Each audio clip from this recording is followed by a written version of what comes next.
We're back once again with episode 2 of Brad Anderson's Old School Family Legacy, the podcast. We're talking this week for episode 2 about the greatest rivalries of the Minnesota Wrecking Crew. We in our first episode laid the groundwork about the historical formation of the team and some of the ins and outs in that respect, but we're going to really drill down this time into a lot of the notable feuds, rivalries that the Wrecking Crew had, both Gene, Brad's father, and Ole and Arn Anderson, primarily in the TV era. But before we get into all of that, I have to welcome, of course, the man who is an Anderson, the man who had a distinguished career himself and will offer his insights into all of this, Mr. Brad Anderson. Brad, welcome again to your show. Thank you very much, Fred. I always get nervous because I want to make sure I do justice to the legacy that Ole and Dad and Arn have created. So I always get a little bit worked up inside, hoping that I can do justice for it. But thank you very much. And thank you for all the fans that listen and watch this.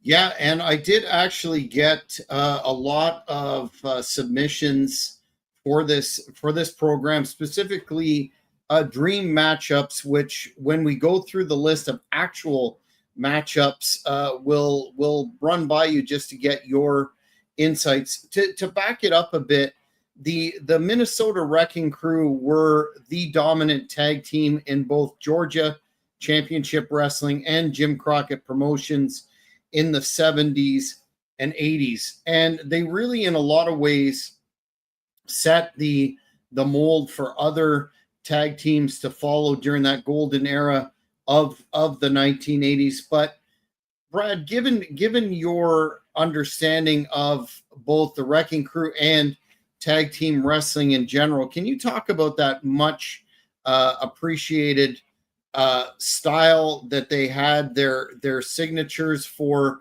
working a match that we can see even today in tag team wrestling in teams like, say, FDR? Yeah, it's unique. Because one, it was unique. People weren't doing that type of stuff. Picking a body part, cutting the ring in half. They made it look like it would be a real fight. I mean, if you're in a fight, you're not going to walk into the person you're fighting. You're not going to their area. You're going to bring them to yours, which was crazy that you didn't see more of it. But yeah, they definitely created realism to wrestling, when at the time it was one of those where, like, yeah, we know that stuff's fake, but those guys were real. And that's the one thing I consistently hear, because of how made it look.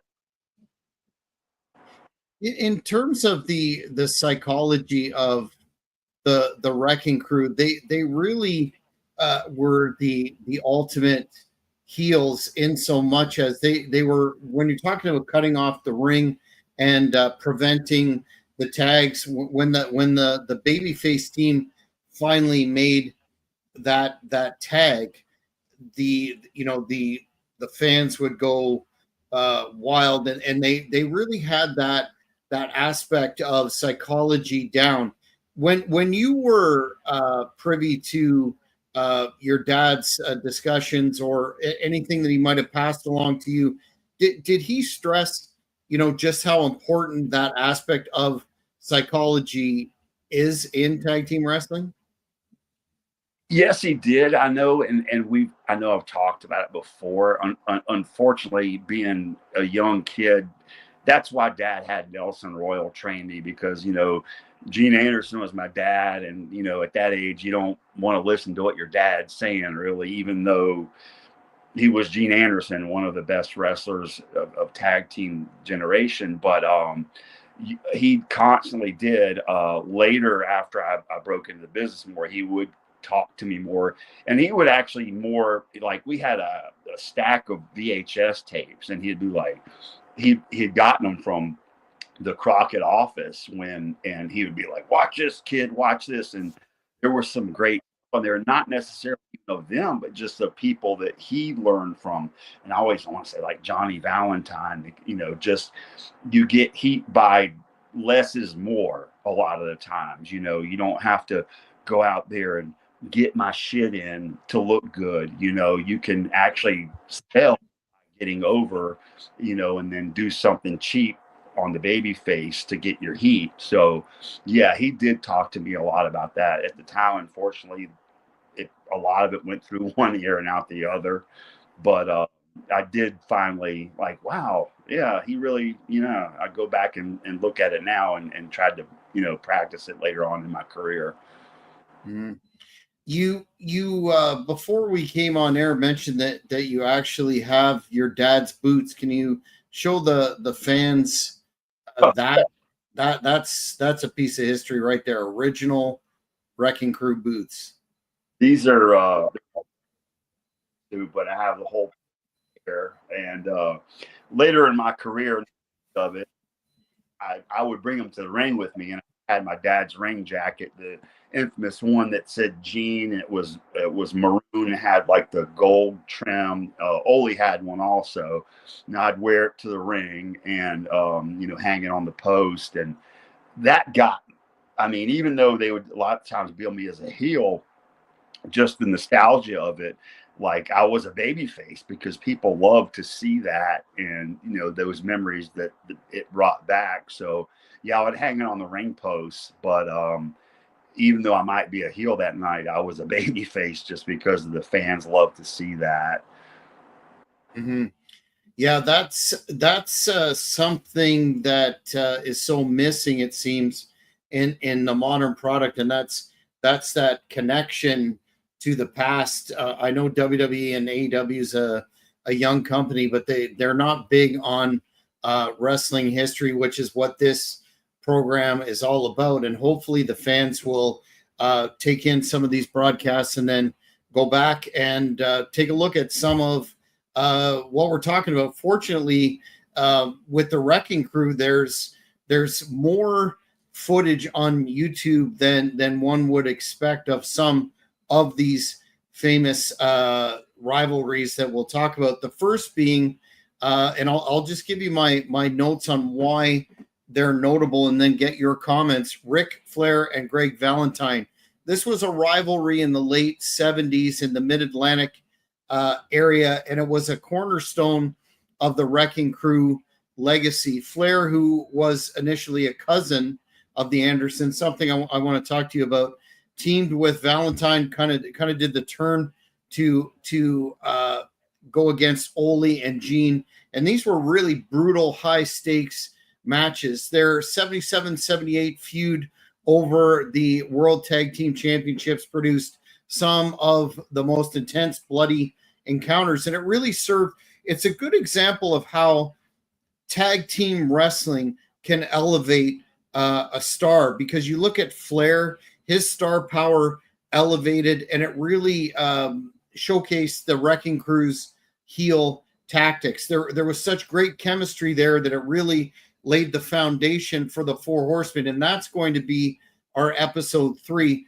But for now, what do you recall about that rivalry? And in terms of Flair being a kayfabe cousin, that whole deal. Yeah, I remember when Flair, our cousin, and I was a mark. I was so young at the time. Of course, I didn't know anything. And I know Dad was back and forth with Mid-Atlantic Championship Wrestling at the time. Like I didn't see him a lot because he would be in Atlanta. But the one thing I remember, they had gotten so much heat with Flair, working against, Ole and my dad got the heat working against Flair. But then they had a big match where Ricky Steamboat and Flair I believe it was a cage match, but Dad was the special referee to bring heat. They brought him back in from Georgia, and he was supposed to be the balance because Flair had turned heel at this point, and of course, Steamboat's the babyface. and Dad was supposed to be the one to balance out, so Flair couldn't, do his heel tactics. And the whole match, about halfway through, though, Dad starts doing the one Mississippi, two Miss, and then at the end, for the finish, and I think this was in the Charlotte Coliseum, Charlotte, North Carolina. Flair was in the middle of the ring selling and turned to feed for Steamboat, who was going to come off the top rope with this cross body for the finish. And Dad just, all he did was push Flair out of the way. Steamboat jumped in while this happened. And, he's selling it. Flair covers Steamboat for the 1, 2, 3. And I actually used to have this on VHS and the tape disappeared, but like, crowd went berserk. Just that was how easy, when you had that much heat built up, that the fans just would react. I mean, literally all Dad do was just push Flair out of the way so that Steamboat couldn't connect with the crossbody, and then Flair covered him for the 1, 2, 3. There's a guy holding his baby, and he's flipping the bird, and he's holding a little baby on the front row. But like they had, and again, this is where they just had a rope to keep the fans back. But they were like, they wanted to storm the ring with how much, heat they had built up. And I mean, that's what people love and miss. I mean, now it's, an era of let's watch these high spots. Back then it was a story, and they got so behind it. So yeah, that is embedded in my brain. Just never forgetting watching. All he did was push Flair out of the way, and Steamboat took a bump. Flair covered him 1, 2, 3, and the place erupted. Yeah, good, absolutely good times. What do you make about the strategy of introducing Flair as a cousin to the Andersons? That seems to be it used to be a tried and true method to give the rub to somebody that the office has plans for. No. When that happened, I mean, I was so young. I mean, I just remember people coming up, and saying, Flair's Ric Flair's your cousin.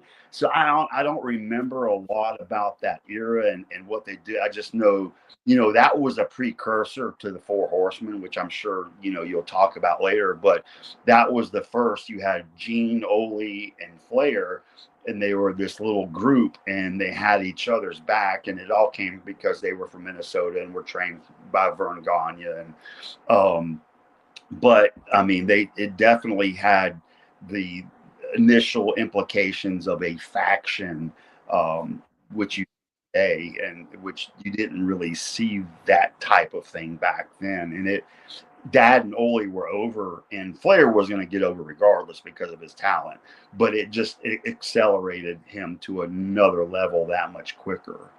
Mm-hmm. Yeah, I'm looking forward to that next episode 3 about the Four Horsemen. There's so much good stuff to talk about there. But next, I wanted to ask you about Jack and Jerry Briscoe. They were top babyface stars in the NWA, and their clashes with the Wrecking Crew in the early to mid 70s are still legendary amongst wrestling historians.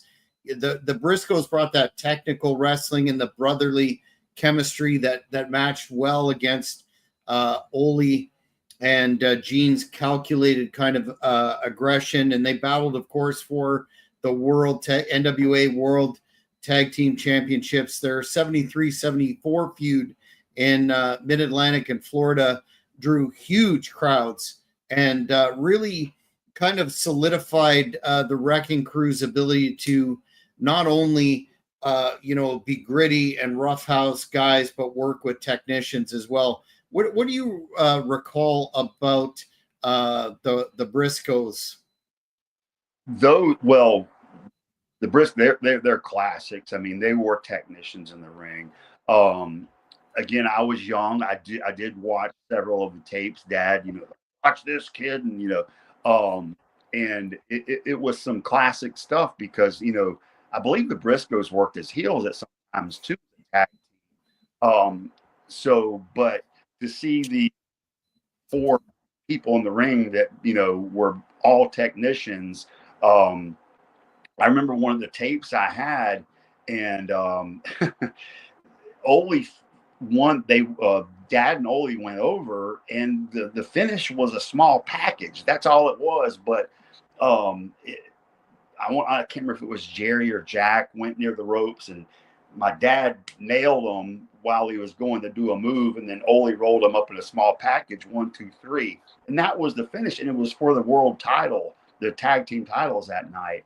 And it was just amazing that how much they had built up during that match, that could be such a simple finish, and the place still erupted, and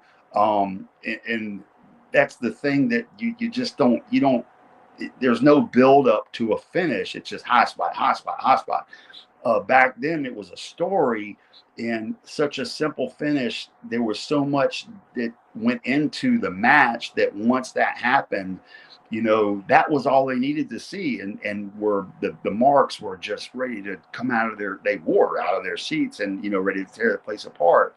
Because, two great technicians in the ring, both those guys. And that's the thing you missed today, is such a great story. You can't talk about the Briscoes without mentioning Ole's great book talks about the Briscoes, from the Office perspective, and almost like they were Judas figures, and going with McMahon and their whole deal with the points on Georgia Championship Wrestling, etc. Do you know if Ole ever sort of got over that animosity that he had for them for that particular maneuver? I do not know. I do know my dad was like, Dad got guilty by association a lot with Ole because he was so faithful to him. But I remember shortly after that happened, Dad took me down to Florida, because Jack and Jerry, they lived right around the Tampa area, and they were within a few miles of each other. And we went alligator hunting, and just all. And this was shortly right after the big takeover happened. So I know Dad and the Briscoe brothers, they were good. As far as Ole, everybody knows stories about Ole. He didn't seem to really let go of a resentment too easily. So I don't know if he did, but I doubt it, because there was a lot of money involved and a lot of trust that supposedly was betrayed, maybe, from what I hear. So Ole's side, I don't know. I do know Dad, and the Briscoes, they because Jack and Jerry, even when I got into the business, they would talk to me like, I love. Well, I know that part of the side had been cleared up. Well, if you can get a hold of Ole's book fans, if you haven't read it, I would suggest you do, because it's an amazing piece of history. Rick Brooks, a friend of the show, is saying that he has a pic he took of your dad in Cincinnati, along with his autograph in his collection. There's not a lot of Gene Anderson autographs out there, are there? Oh, and I used to be embarrassed as a kid, I guess is a word I would use. Fans would come up to him and ask for an autograph, and he was like, I don't sign those things, and just, heel on them. And, today they're like, well, that would be a jerk move to do. But he said, back then it was so real. If I sign, I'm a heel. If I'm signing this autograph, now this person likes me. And the reason we're selling tickets is because people want to see me get my ass kicked. And I'm paraphrasing. Now all of a sudden I just lost somebody who wants to see me get my ass kicked, which means I may have lost a ticket sale, putting asses in seats. So yeah, I remember him many times when people would come up and ask him, and like they'd even have it, like he'd be such a heel, he would grab the paper and just throw it back at him, even if it had an autograph on it. I mean, that's just how they protected the business back then. Yeah, absolutely. Definitely a notable thing to protect kayfabe and keep kayfabe like that doesn't happen anymore. How about Paul Jones, the later number one, Paul Jones, the much maligned manager? But before he was a manager, he was an excellent wrestler. And Wahoo McDaniel. I'll mention that they faced the Wrecking Crew during the height of their dominance in the 70s. You know, Wahoo was such a great big brawler, paired with Jones' forgotten, for the most part, technical skills, created compelling matchups with Ole and Gene. They had that a couple of runs in our programs in Mid Atlantic, which often centered around the tag team titles, and it was a combination of physical, hard hitting action, and again the technical stuff that Paul Jones could provide. But before you comment on Wahoo and Paul in general, why do you think that a lot of historians or fans that came to the product in the 80s have no idea about what a great wrestler Paul Jones was? I know his managerial run everybody buries with Jones Army and the never-ending feud against Jimmy Valiant, but Paul Jones really was a great worker. I guess it was that pre-national thing, so localized. Unless you lived in the Mid-Atlantic area, North Carolina, South Carolina, part of Upper Georgia, you wouldn't have seen it. But definitely, and as a kid, I was always confused because Paul was always, even when he was a baby face, Dad was working with me, he was always so nice to me.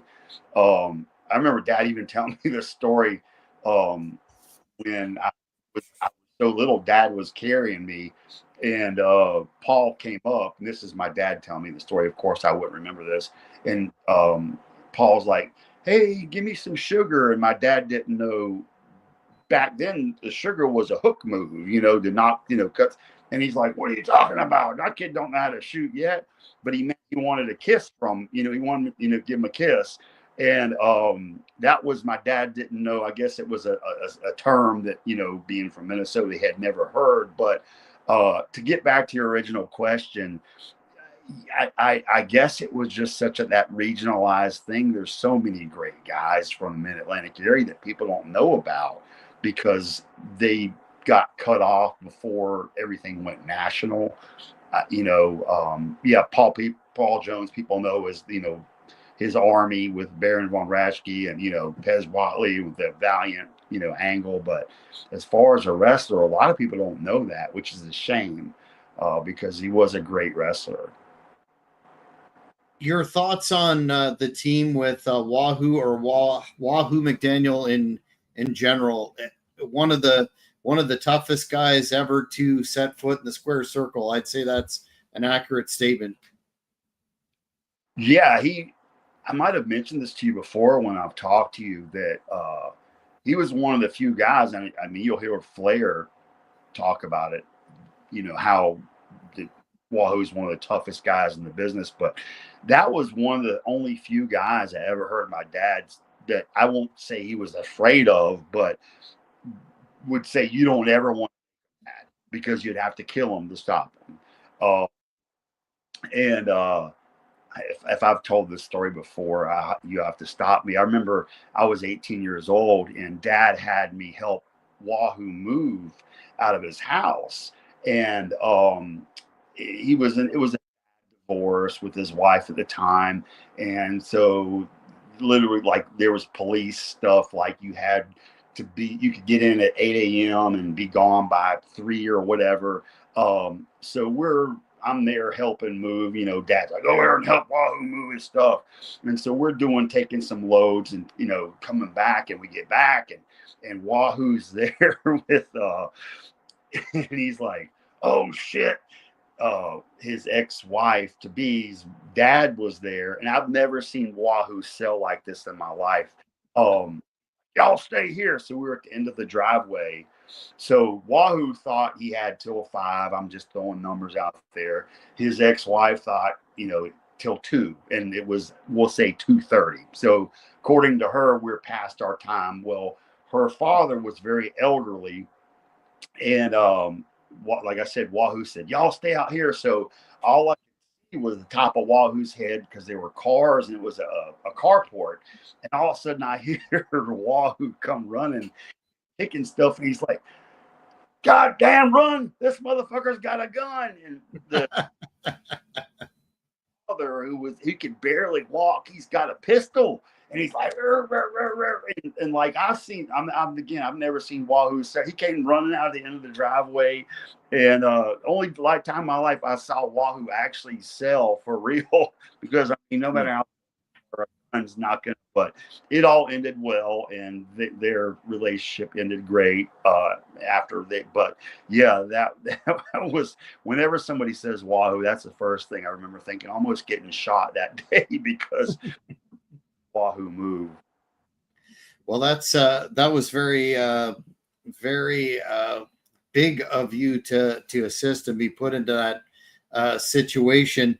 Next, a team that most folks will have to look up, but comes up for sure on the list, and that's the great Rufus R. Jones and Burrhead Jones. They were really over baby faces in Georgia and Mid-Atlantic. Had a really high energy style, perfect foils for the Wrecking Crew's cold, calculated offense.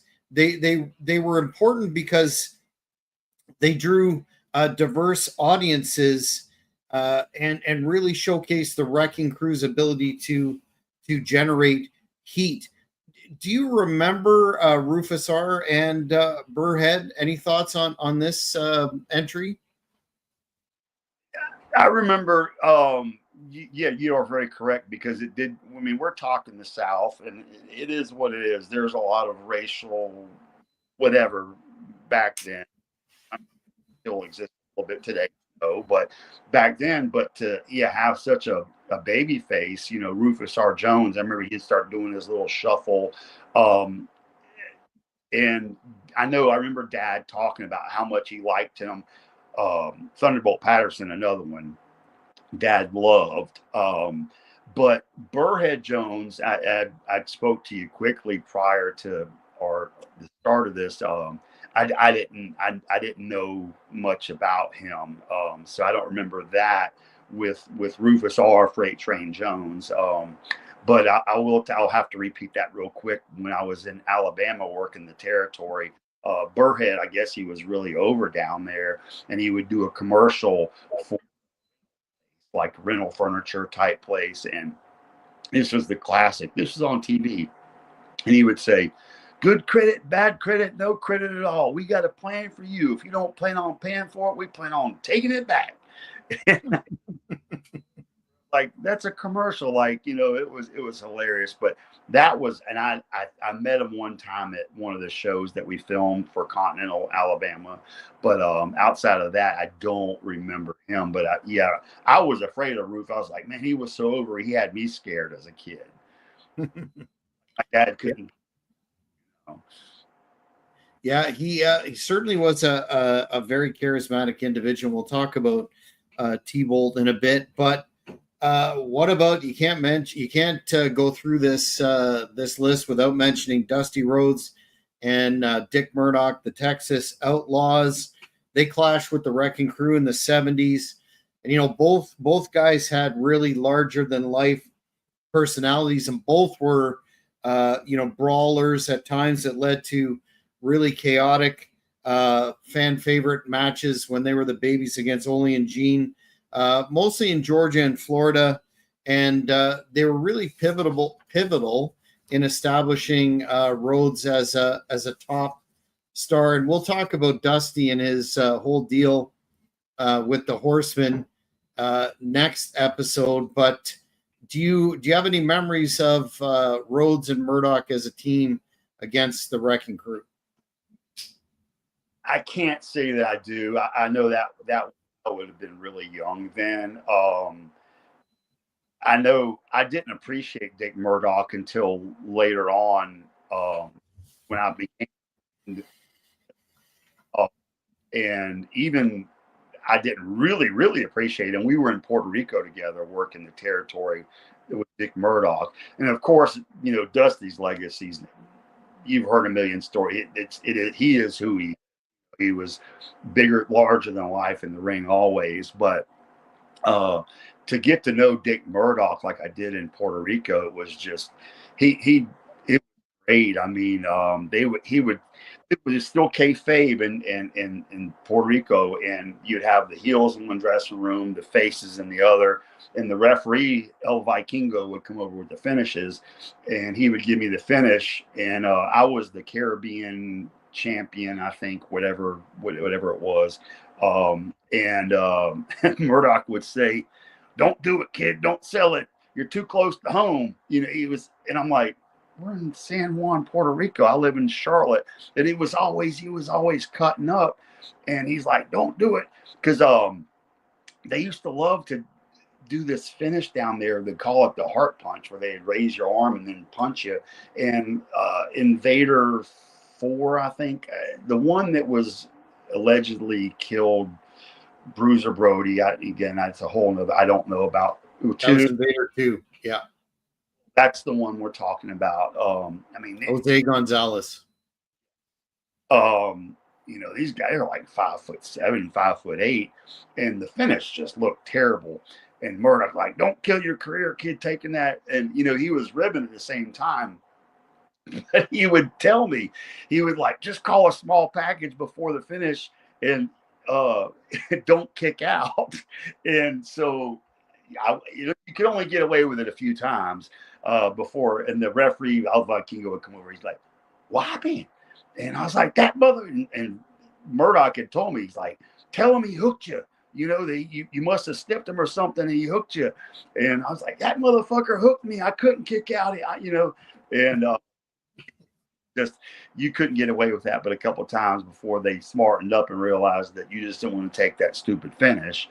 But Murdoch, boy, he was a class. I learned so much from him down there, just watching how he sells. What an art of selling that guy.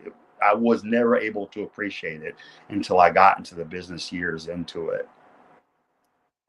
In terms of Murdoch as a figure in Jim Crockett promotions, that really never made a lot of sense to me. He came in, you'll probably remember this.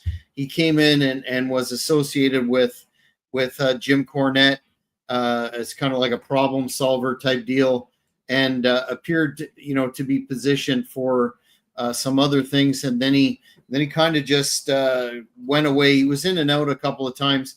Did he, according to your knowledge, did he have a tendency just to dip in and out of places?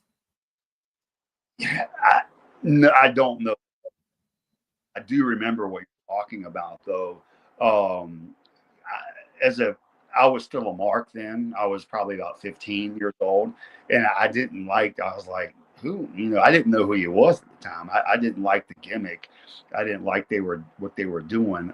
Funny thing, I did just see a video today where it was from when he came in, and Jim Cornette's questioned him. He's like, $8.75 for beef jerky, chew, he's just sitting there laughing. And at the time, I could have never appreciated that interview.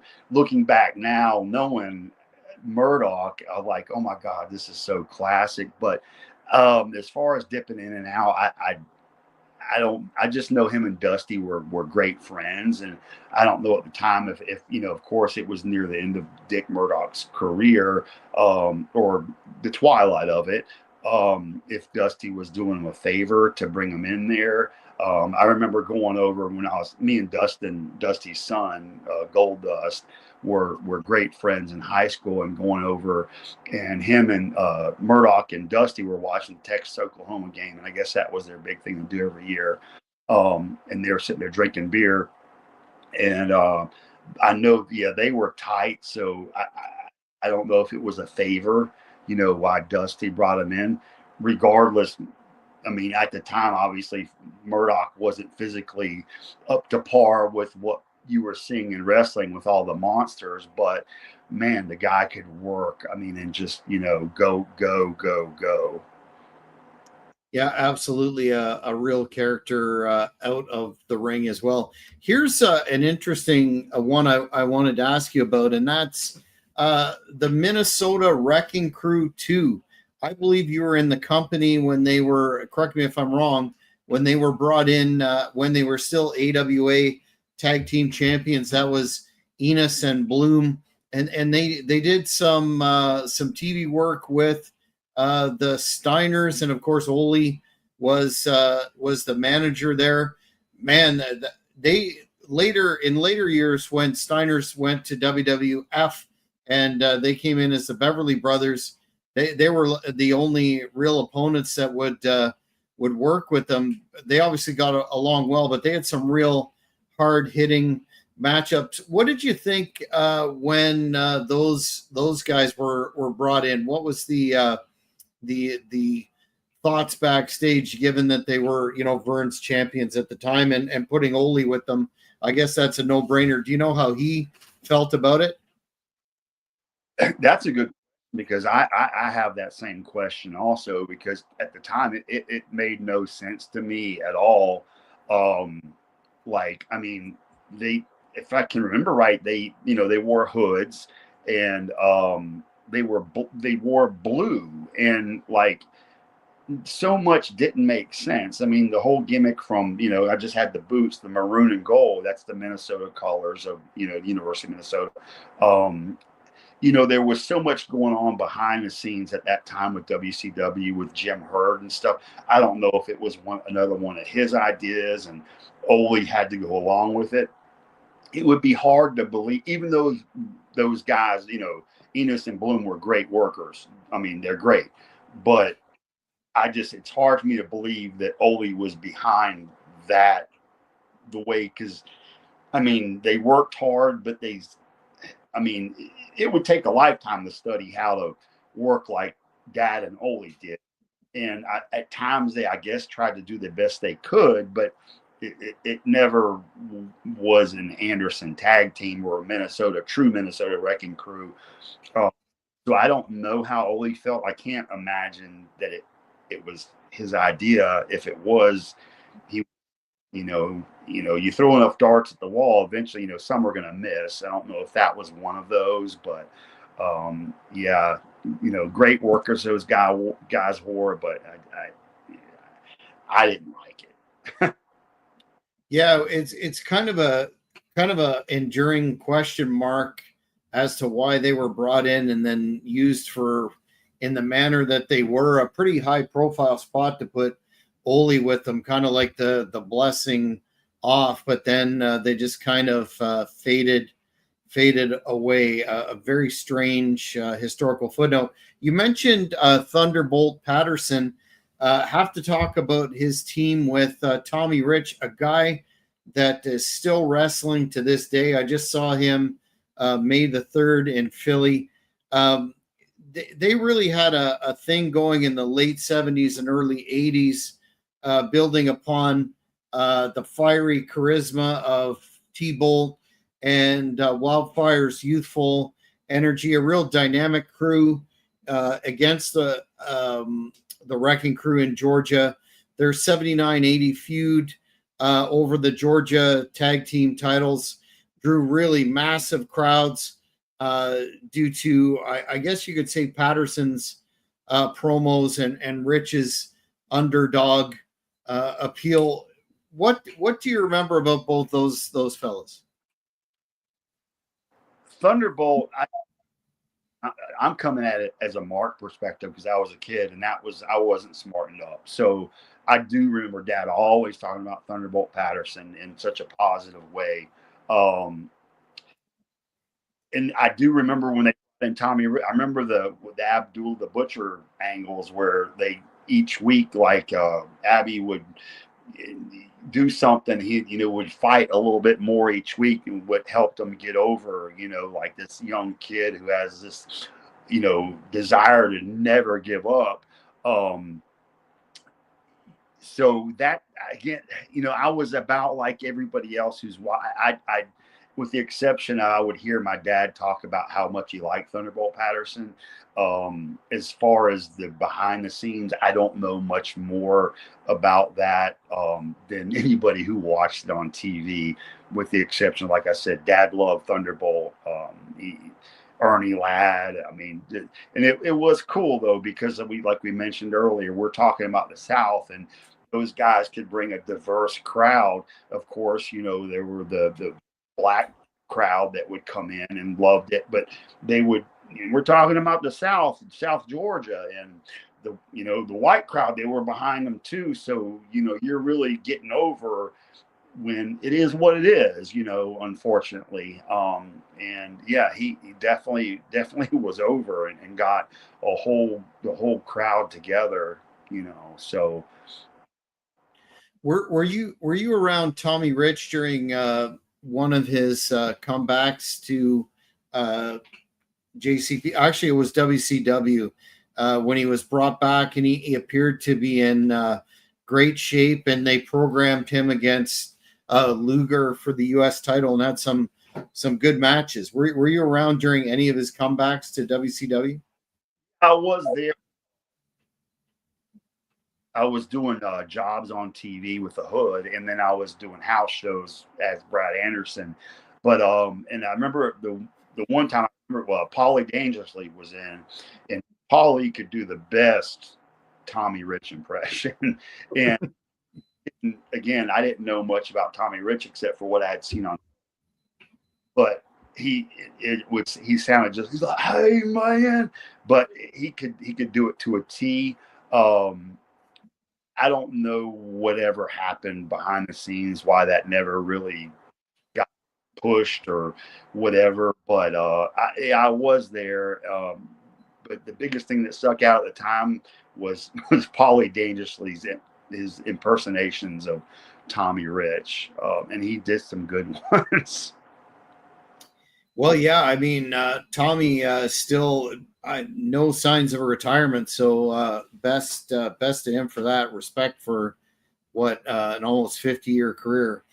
We couldn't talk about the Wrecking Crew's notable rivals without perhaps mentioning, one that really captivated the audience, the Jim Crockett Promotions audience, and I think it may have bled into when WCW became the entity, and there was that famous Starrcade match between the Rock and Roll Express and Ole and Arn.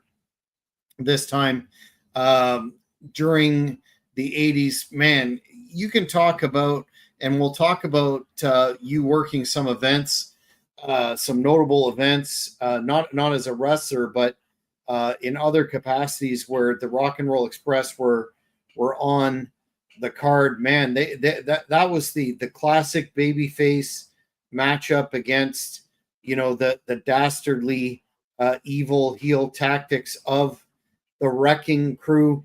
What are your memories of any of those matches, and what do you think made that chemistry so engaging? Well, because it was perfect. I mean, Rock and Roll knew how to sell. They knew how to work a hot tag. They knew how. Ricky knew how to. I mean, Robert, but Ricky knew how to sell his ass off and keep fighting. Knew when to fight. Knew when to sell. Real fun. A quick funny side story, and I've heard Ricky. He's told me this personally, but I've heard him say it on interviews also. Ole was not. He didn't like little guys. He didn't like smaller guys. So he Ricky had Ole backed in the turnbuckle and is giving him shots, bang, bang, bang, and Ole's not selling. I guess he was registering, is what Ricky said. But finally, Ricky was, and I'm using wrestling terminology here. Ricky said, "Fuck it," and he just walked out in the middle of the ring and took a bump. And Ole's still in the corner. He's like, "What the fuck are you doing, kid?" And he said, "Well, goddamn, somebody's got to start fucking selling here," because for him. And so Ricky just walked in the middle ring and took a bump. And I've seen several other interviews also where Ricky says that same thing.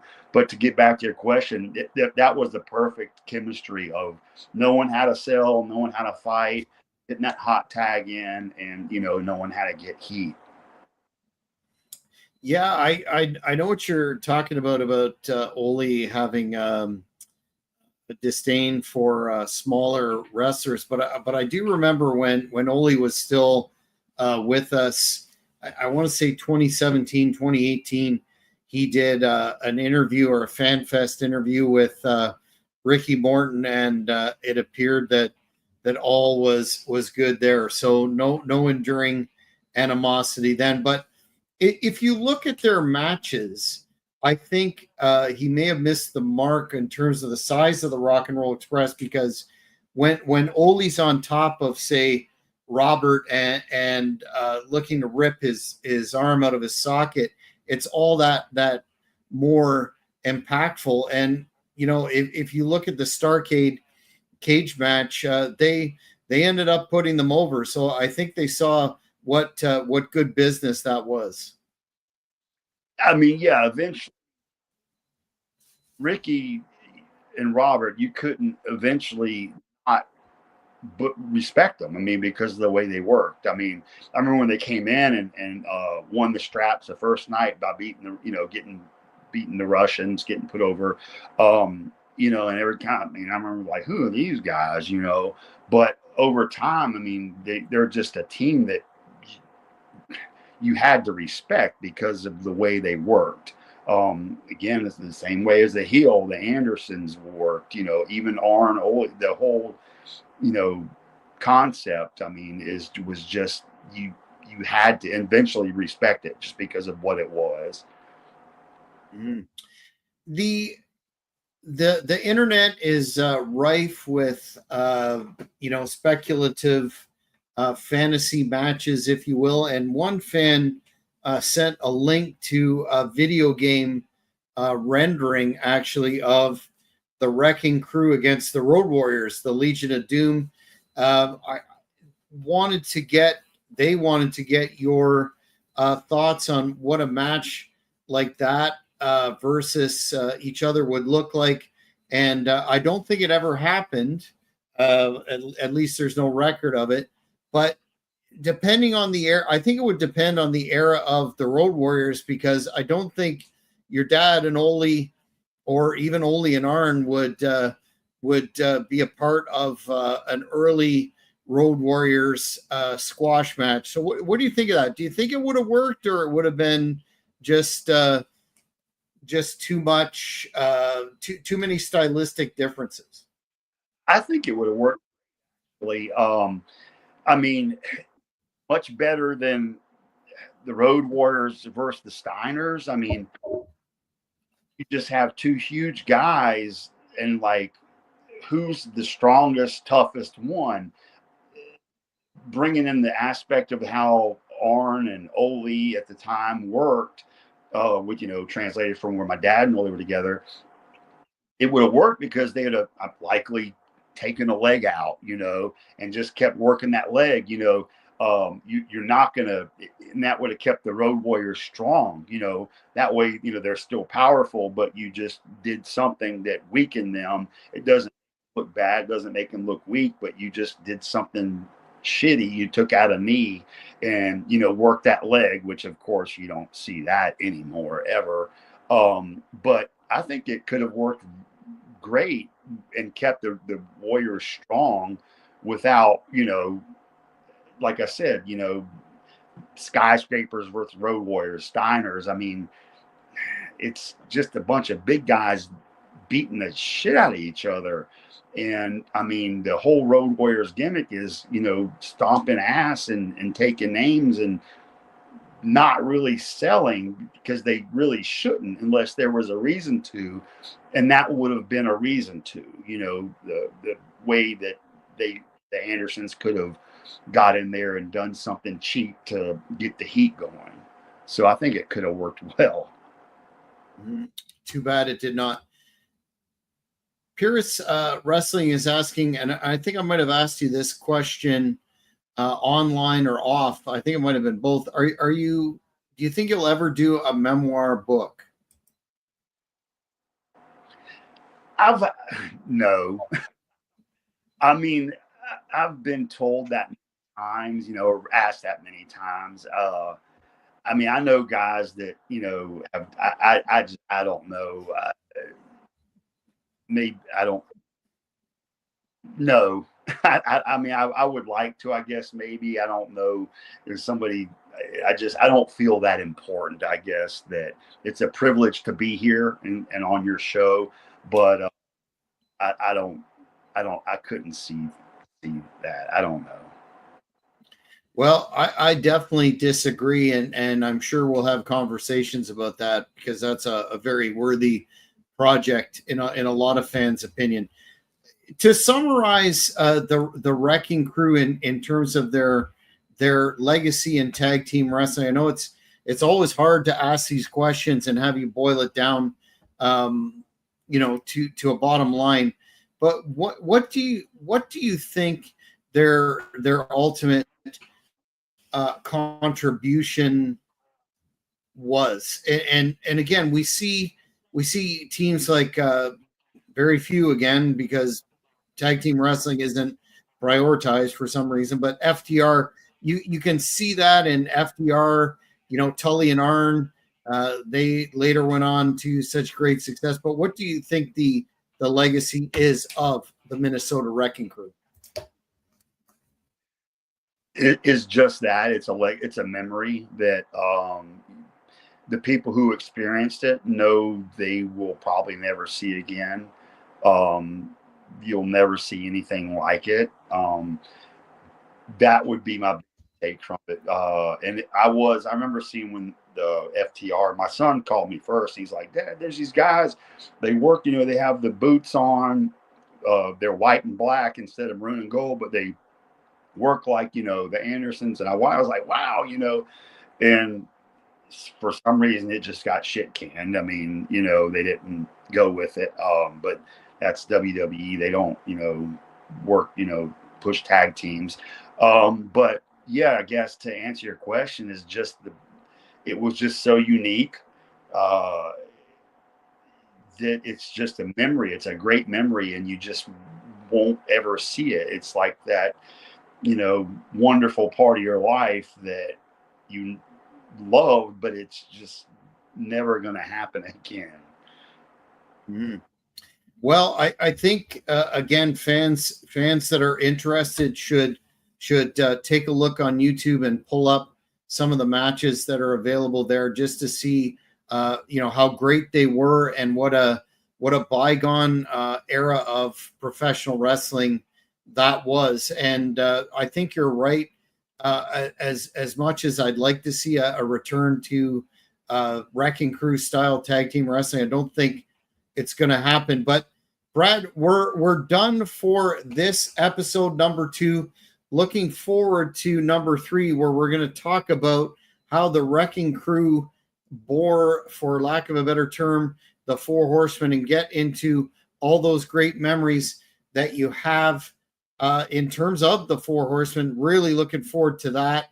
But where can the fans find you on social media if they want to send you a question? They've sent me a couple, but if they want to send something directly that you can answer on the show, where would that be? I have a Facebook account. It's Bradley Anderson. I have an old one that is Brad Anderson, and I had gotten off Facebook for a while, and I completely forgot my password, and I cannot access that account. So if they want to send me a message, that other one's still on there, but I won't be able to see it. So if they look up Bradley Anderson on Facebook and send me a message through Messenger on there, I'll be glad to answer any questions, because I have actively been back on there. I got quiet for a while, but it's now every time I know, okay, this is a wrestling fan, I always accept their friend request. And yeah, so that would be the best way to do that. And again, it's Bradley Anderson. And I would be glad to answer any questions. Well, I think we're just scratching the surface here. I'm glad that this is a recurring program because we have so much great history to talk about and cover. And I know the fans are hungry for a look back into which I always say, the glory days of the business, in which the product was just plain better than, and the Wrecking Crew certainly have their spot in any Hall of Fame that you can mention. So, Brad, until next episode covering the Four Horsemen, we will talk to you all later. And thanks for watching. For having me. Thank you for watching this video. Please give it a like if you enjoyed it. Be sure to follow us on all social media platforms at Cheap Heat Productions. Don't forget to hit the notification